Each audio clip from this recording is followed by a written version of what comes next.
get started here in just a moment, so grab a beverage.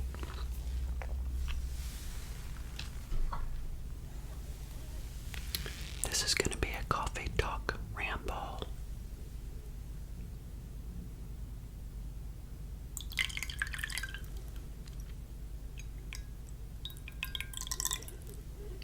So again, grab a beverage and we'll get started.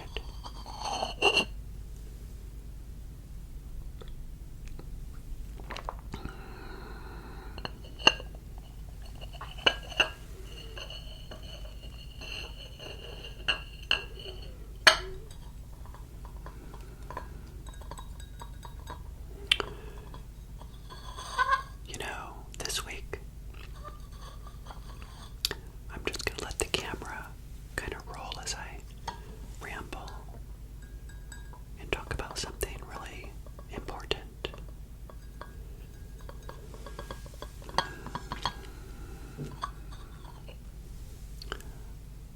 And then I'll just make edits to make this a 3-part series today, and in 2 days, and then in 2 days, right? My Monday, Wednesday, Friday episodes.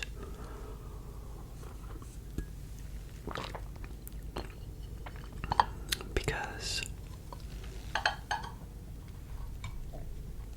I don't really have a set breaking point for these episodes this week for episode 87, 88, and 89. And in fact, I don't even know what I'm going to call these episodes because, again, I wanted this to be in a coffee talk ramble format, which basically means I just want you to sit back, relax, put your phone on your nightstand, and just listen to me ramble about money and where I'm at,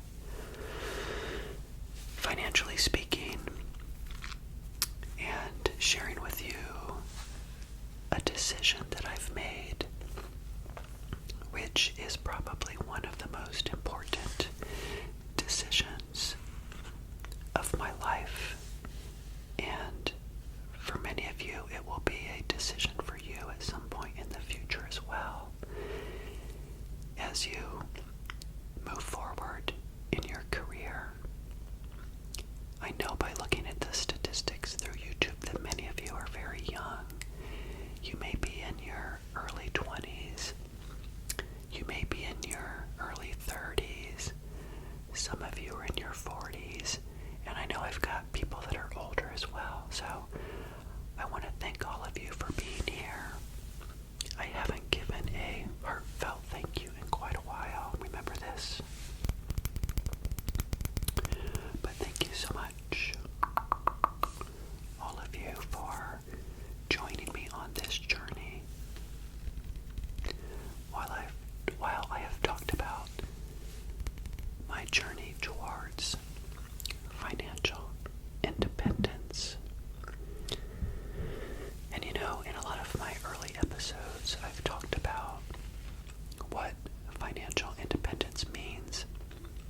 And each of you can define independence as well for what it means to you as it relates to money. So I'm not here to, say that you need to get to $1 million or you need to get to 5 million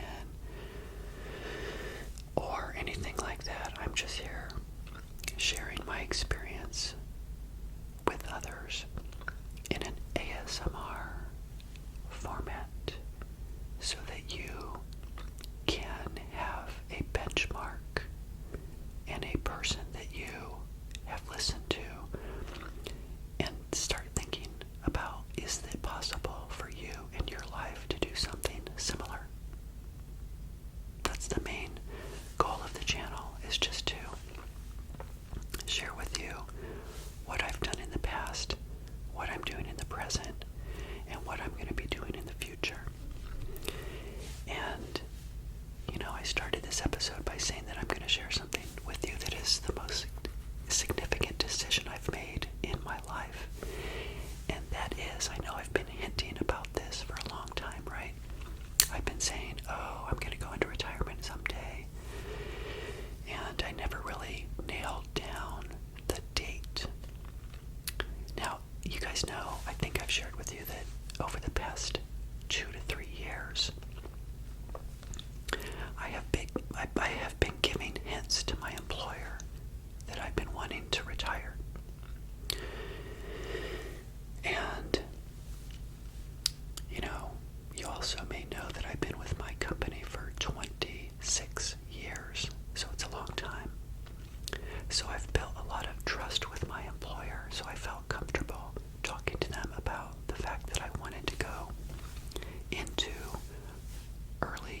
And I said, really?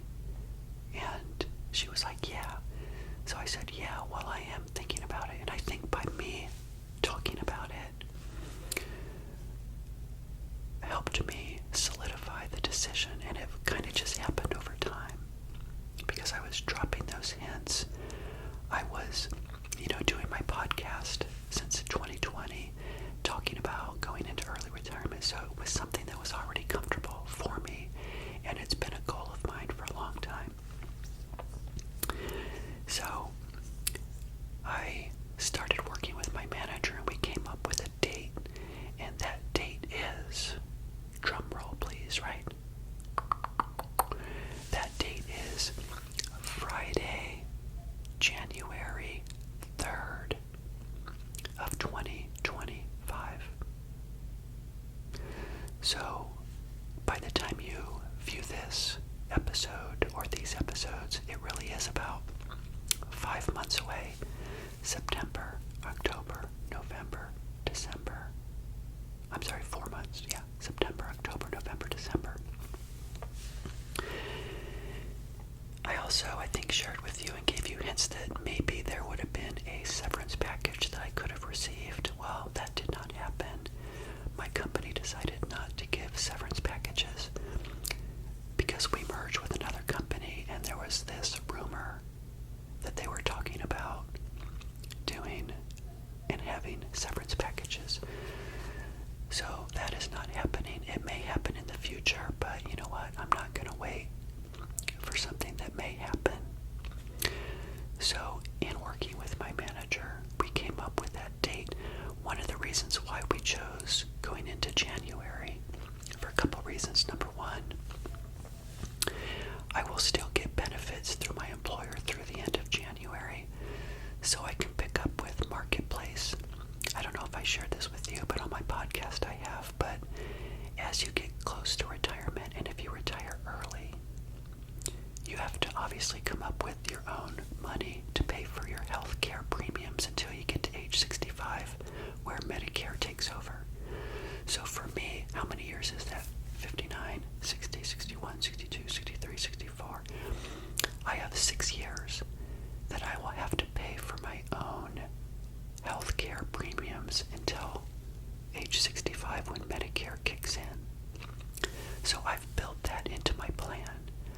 But as I may also have shared with you, if you pay yourself under a certain dollar amount, I think it's about $15,000 per year from selling shares of investments and or earned income, then you qualify for what are called premium tax care credits through the Biden Affordable Care Act, which is Obamacare. And hopefully our new president will extend it beyond 2025. In other words, what that means is, rather than me paying about $800 a month for my healthcare premiums, it'll